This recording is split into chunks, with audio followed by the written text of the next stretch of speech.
Una de las razones por las cuales estoy haciendo estos videos y tratando de recordar un poco la historia de Somos Familia, la gracia de Cristo, es poder recordar la maravillosa gracia de Dios sobre nosotros, sobre cada uno de nosotros, ¿no? Este misterio de que Dios nos utiliza a pesar de nosotros mismos.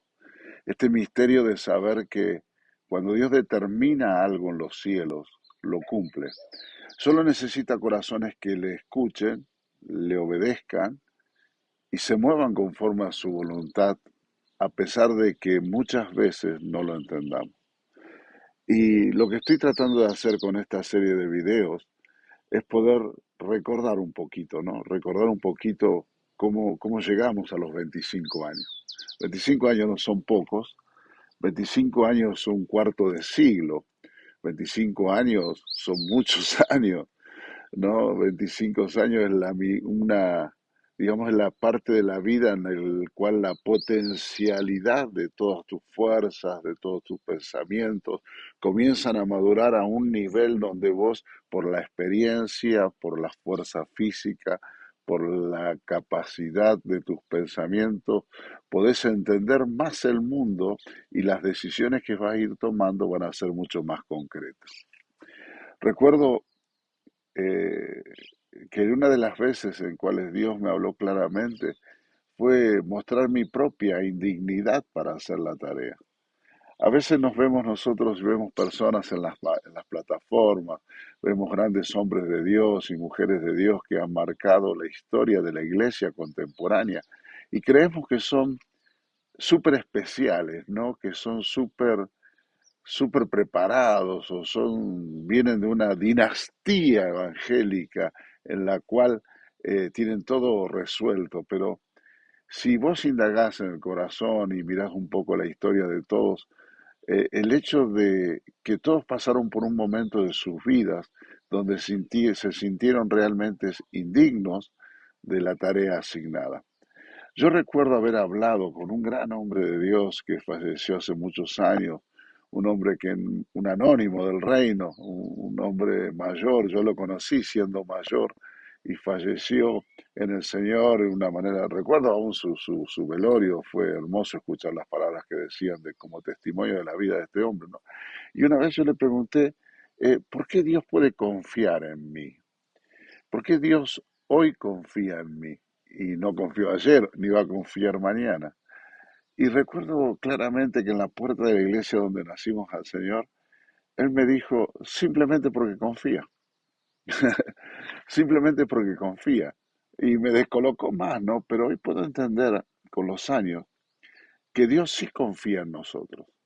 Dios cuando nos llama y muestra su gloria en la cruz, esa obra maravillosa que nos perdona, que nos restaura, que nos da salvación, que nos da vida eterna. A partir de ese momento ya confía en nosotros. Confía en que esa oración que hacemos por allí, ¿no? Es la puerta de entrada a una vida de intimidad, de comunión, donde comienzo a obedecerle en sujeción. No es que confíe en mí por mis capacidades, de hecho, en lo personal, Eh, yo siempre cuento, terminé el secundario de adulto, hice la universidad casado con tres hijos, eh, nací en un hogar de determinado pasar económico, ni siquiera un hogar cristiano, eh, pero el Señor confía en nosotros simplemente porque recibimos a Cristo en nuestros corazones. El hecho de abrirle la puerta de mi vida a Cristo da la certeza al Padre de que Él puede confiar en mí. Claro, después yo puedo traicionar su confianza, después yo puedo errar al blanco y seguir caminos que no son los de Él y desobedecerle, aún puedo caer en pecado, todas estas cosas que sabemos, pero si Dios tiene algo para tu vida, tenés que entender que Él confía que lo que quiere darte lo vas a cumplir. Es como cuando por primera vez vos le ayudaste a tu hijo, lo viste crecer, madurar. enseñaste a manejar y le prestás tu auto por primera vez, vos confías en que va a conducir y que todo lo que aprendió de vos lo va a poner en práctica. Y si hoy puedo ver 25 años atrás, puedo decir que Dios confió. Confió en mí, confió en Graciela, confió en los primeros en mi familia en primer lugar, luego en aquellos que fuimos acercándonos al ministerio. Dios confió en nosotros de que íbamos a obedecerle, que íbamos a escuchar su voz. Y lo único que Dios dice es: el que me ama, obedece mis mandamientos, el que descubre mi voluntad, le agrada hacerla, el que sabe quién soy, me honra. Y yo creo que el secreto de un hombre o una mujer utilizado por Dios es que entiende su indignidad, que no somos dignos, que no somos capaces de agradar a Dios por nuestras fuerzas, por nuestras acciones, y que nos ponemos en esa posición de decirle: Señor, acá estoy, no tengo mucho, o tengo mucho, no sé lo que vos digas, pero estoy aquí. El apóstol Pablo, él habla tan fuerte cuando él habla de su ministerio y presenta sus credenciales de apostolado. Él dice claramente: yo soy el último de todos, yo soy el abortivo de todos, esa palabra muy fuerte, ¿no? Y es más, en algún momento él habla de sí mismo diciendo: yo soy una escoria, el residuo, la basura.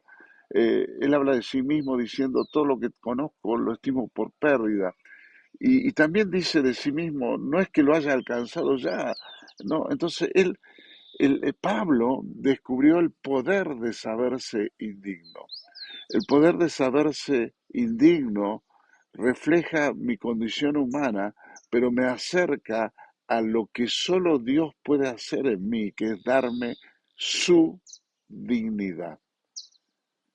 He entendido con los años que sigo siendo indigno, que Dios me da su dignidad. La palabra dignidad es preciosa. La palabra dignidad nos habla del dignatario, nos habla de aquel que pertenece a una corte real, de aquel que está en autoridad. El dignatario recibía del rey la dignidad del rey para representarlo. Entonces, no sé si puedo expresar lo que quiero decirte. Lo que quiero decirte es que Dios me dio su dignidad. Dios nos dio su dignidad. Dios llegó a nosotros cuando nos reconocimos indignos y frente a esta realidad recibimos su dignidad y nos hace confiables, nos hace eh, aceptos al amado, nos permite entrar en el plan precioso de Dios para nuestras vidas. Y siempre vamos a ser indignos, porque estamos en este envase, un envase de carne que es desgastable, corruptible, pero siempre vamos a aportar su dignidad también. Y portar su dignidad me hace confiable al amado. Dios confía en vos y Dios confía en mí. Dios nos confió una tarea hace 25 años atrás y tratamos de ser fieles y mantenernos en la línea, en la voluntad, haciendo lo que Él nos pedía. Y hoy nos encontramos a las puertas de un nuevo tiempo, de unos nuevos 25 años, donde el Señor estará ya viendo qué nueva asignación darnos, ¿no? Y pensaba muy fuerte este fin de semana, tuve visitas aquí en casa de unos chicos que conozco desde que eran adolescentes, hoy hombres, mujeres de Dios, casados, ejerciendo sus dones. Y veía que ellos son la segunda generación. La primera generación de la gracia de Cristo, de Somos Familia, le fue confiada una asignación única, pero a la segunda generación, a esta generación que entra después de los 25 años, se les dice que debemos seguir avanzando, por eso el lema de nuestra universidad es avanzamos, pero ellos siguen ser como los portadores de esta gloria. Y ellos deben ser los que vayan mucho más lejos de lo que Dios nos permitió llegar hasta ahora. Pero la clave para que Dios siga confiando en nosotros es el reconocimiento de nuestra indignidad y el reconocimiento y la aceptación de que solo su dignidad, su dignidad en mí, la que hace posible que yo pueda seguir avanzando en los planes y propósitos de Dios para mí, para la iglesia, para cada familia aquí en la tierra. La Biblia dice, y con esto termino, que portamos este tesoro en vasos de barro. ¿Y qué es un vaso de barro? ¿Qué dignidad tiene un vaso de barro para portar un tesoro? ¿Qué hace honroso al vaso? El tesoro que porta. Lo que hace valioso al vaso es el tesoro que porta. ¿No? El arca del pacto era un cajón de madera revestido, bien adornado, con mucha simbología, precioso, pero no era el arca del pacto en sí, sino lo que portaba el arca, que era la presencia de Dios. Lo que nos hace a nosotros pensar que necesitamos revalorizar el hecho de que Cristo habita en nosotros, de que su dignidad en nosotros es reflejada en la vida de muchos. Y los años que vendrán por delante, el tiempo que vamos a permitirnos caminar con el Señor después de estos 25, cumplimos los 25 años de esta celebración, nos van a llevar a un espacio de intimidad, de profundidad con Dios, que nos hará entender más de nuestra indignidad y más de su dignidad en nosotros. Eh, lo que quiero decirte es, no tenemos nada en especial, nada. Lo único en especial que tenemos es a Cristo en nosotros. Estoy viendo aquí, justo en aquel árbol que está allá, acaba de bajar un petirrojo, casi no se ven los petirrojos, pecho rojo, muy brillante, ¿no? Está en un árbol que es un simple sauce, pero ese petirrojo es tan precioso que hace precioso al simple árbol. Lo maravilloso, lo maravilloso, no son mis dones, mis capacidades, mis talentos. Lo maravilloso es que en este vaso de barro el Rey de Reyes puso su dignidad a su Hijo en mí para darme salvación y vida eterna y confía en que seguiré haciendo su obra, alcanzando a muchos para Cristo y que Él siempre sea glorificado. Te bendigo y te espero en otra charla. Nos vemos pronto.